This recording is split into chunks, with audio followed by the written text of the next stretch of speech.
Okay, to get started with Vaadin, you need basically three things.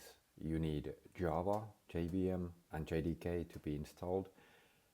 Secondly, you need an IDE where you actually do your development. And third thing is that you likely want to use some kind of project template and not start from the scratch. So the first thing, Java. So you head to java.com and you can find the developer downloads down here. There are multiple different versions of JDK available. You can find different platform versions here. I'm using macOS. I downloaded the DMG file and installed that one. The next thing that you need is the IDE. Again, here you have multiple options. Visual Studio Code or IntelliJ are the most popular ones today, but there is also Eclipse and NetBeans if you want to use those. I'm using IntelliJ here today, so you can find that in jetbrains.com. Head to Developer Tools and IntelliJ, where you can find the download. There are two versions. They have the professional versions with the 30-day trial. That's enough for many testers.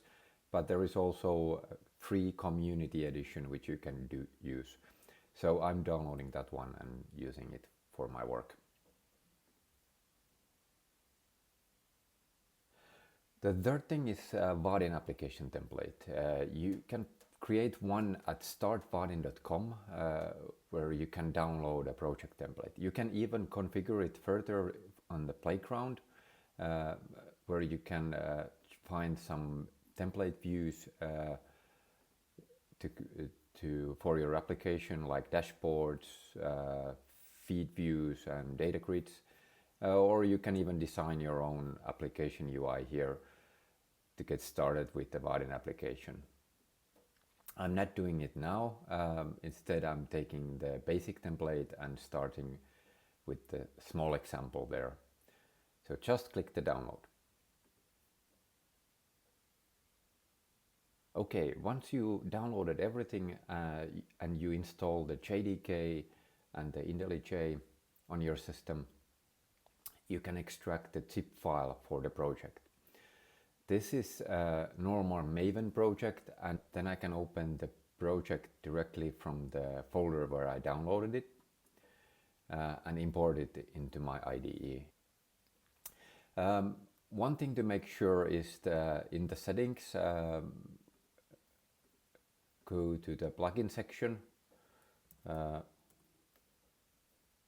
and in the marketplace make sure that the Vaadin plugin is installed. If not, you can install it from here. That gives you a better integration with the browser and the IDE when you're developing. So now you have the project here. And first thing to do is to compile it once. You can find the Maven build commands on the side menu here, and package creates the full application package for running it locally. So I can run that one, and then I will have the application built once.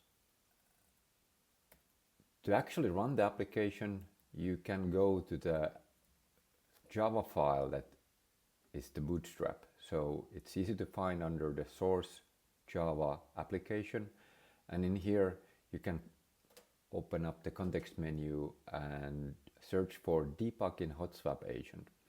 So what this does is opens the application localhost server with the browser connected to the server. So whenever you make a change to your code, you can actually see the changes automatically in the browser. We can see that if we put this side by side, and let's do a small edit here so you get the idea. So let's look for a UI that we have visible here in the so there we have the task repository UI and task list view. So if we edit anything here on the task list view, let's find the button create. Instead we changed the title to save, and once we edited the file, we can see the changes already in the UI. So your code and your UI is always connected like this.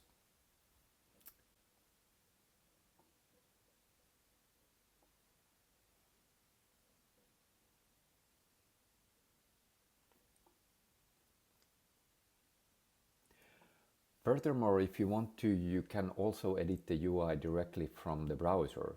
In the bottom corner, you find the Vaadin logo, which enables extra tooling inside the browser. So here you can modify the UI and change the styling, check the accessibility, see the structure of the UI, and even you can drag and drop and down and edit the UI directly here. So if we want to add the component as first here, I can edit the heading to be task list and save that one, and now we can go to the source code and see that it actually modified our source code here. Yes, so now you are ready to develop. You can find a ton of examples by heading to Vaadin documentation.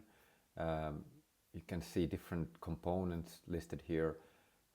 If you want to, for example, use a date picker in your application, you can find an example of a date picker here. There is a source code which you can copy paste into your application. So now if we add it here as the last one, so this could be like our deadline. And now if we go to the application itself, we can see the deadline appearing here in the end. We can also change the title here if we want to.